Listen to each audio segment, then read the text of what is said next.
Hello guys, good morning. So punta tayo dito sa park guys. Kasi meron akong nakita guys na nakaka-amaze. Yung nasa yung guys pakita ko guys.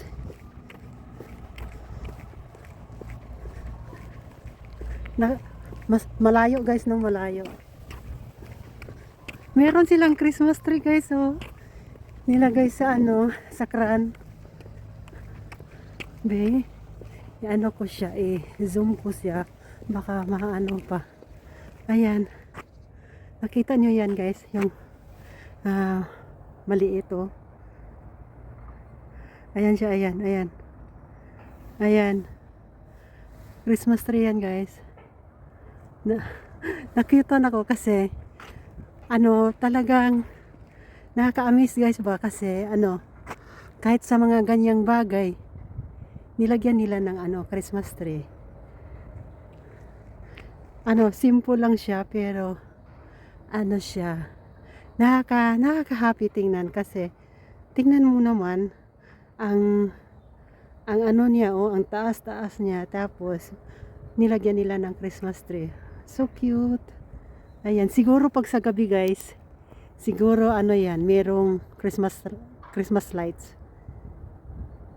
Puntahan ko nga yan pag sa gabi, kung meron ba talagang Christmas lights. Nakakatuwa. Natuwa ako talaga guys, natuwa ako. So ibalik natin sa yung video. So ayan siya guys, ang ganda. Ang ganda niya. Walang tao guys yung paligid, yung park, walang tao kasi nga malamig. Tapos yung mga bata guys nasa paaralan.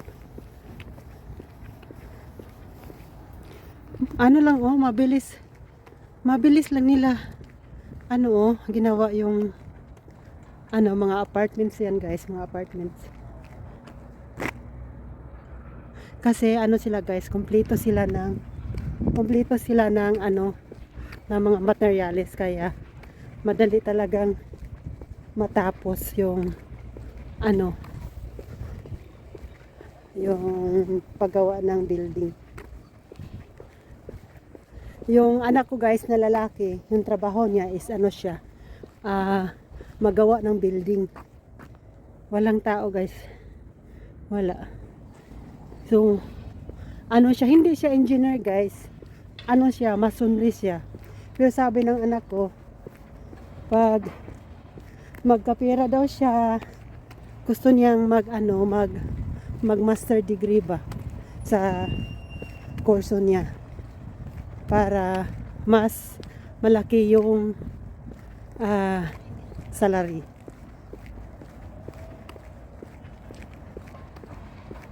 Maganda yung apartment na yan dahil siya, yung malapit sa park. Swerte yung mga bata. Ayan, yung tatlo pala yung building na tinayo nila. Yung isa, yung nasa gitna, tapos yung sa pangatlo. Pero mga na yan guys, meron nang nagmamayari niyan guys. Lahat na yan nakapangalan na sa mga tao.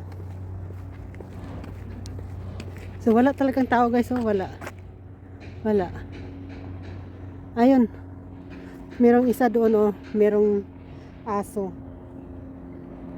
Tapos dito guys, walang tubig kasi winter nga.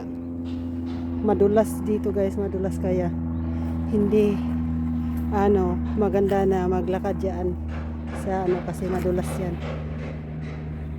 Pag summer, merong tubig dito. Punta tayo doon guys, sa medyo bundok-bundok guys. Tingnan natin kung yung anong tawag niyan, yung beauty pag nasa top ka ng kunting bundok. Kunti lang naman. Maganda pag mga ganitong weather guys, nasa labas. Ayan si Haring Araw, siya, dilat na dilat pero malamig guys. Pero okay lang naman na maglakad-lakad, mag-jacket para hindi malamigan. So, ito yung mga laruan dito ng mga bata. Ang daming bata dito guys pag maganda yung weather. So, yung sun hindi siya laro-laro kasi siya basa yung yung sun. Yan. So, swerte yung mga kabataan ngayon dito dahil sa park na ito. Nung si Mingming, maliit pa si Mingming. Malayo yung park na pinupuntahan namin kasi walang malapit na park na makapaglaro yung mga bata. Diyan, magpateruros yung mga bata. Punta tayo dyan guys. Tingnan natin kung ano yung view pag nasa top ka. Ganyan.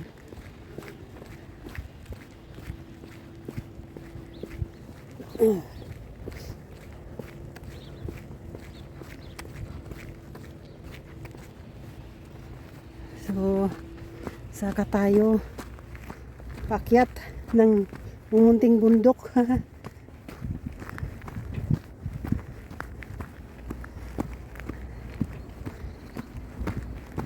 So,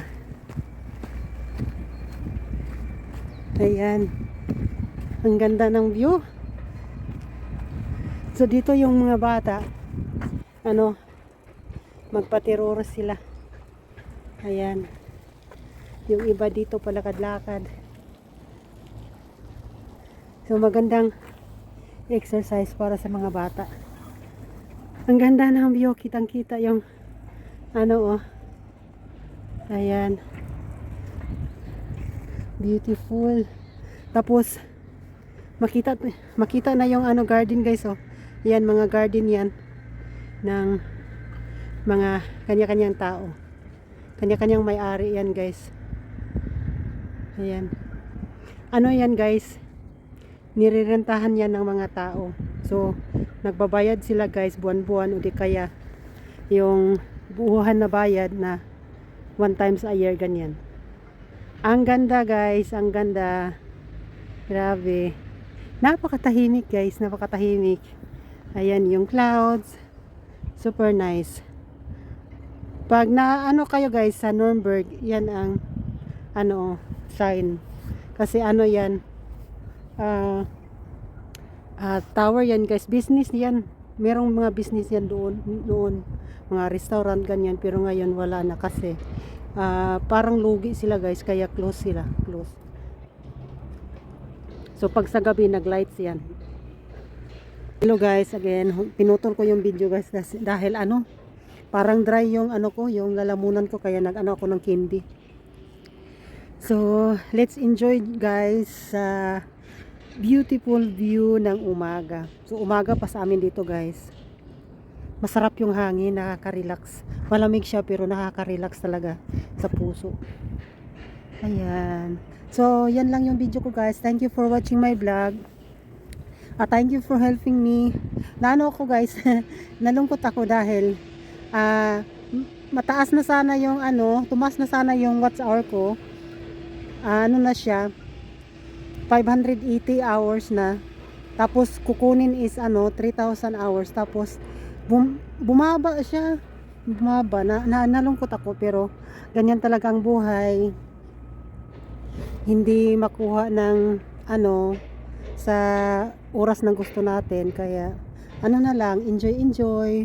Pag talagang makukuha ko yung watch hours ko na 3,000, so thankful ako sa God. Pag hindi ko makuha, thankful pa rin, ganyan.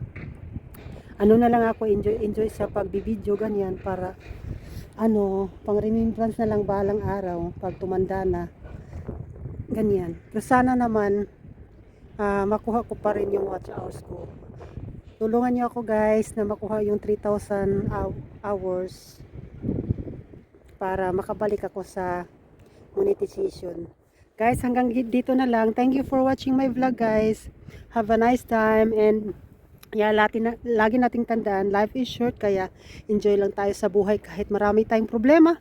Ano lang tayo, kapit lang tayo sa Diyos at hindi niya tayo pababayaan. Thank you for watching. Bye bye. God bless you all, beautiful people.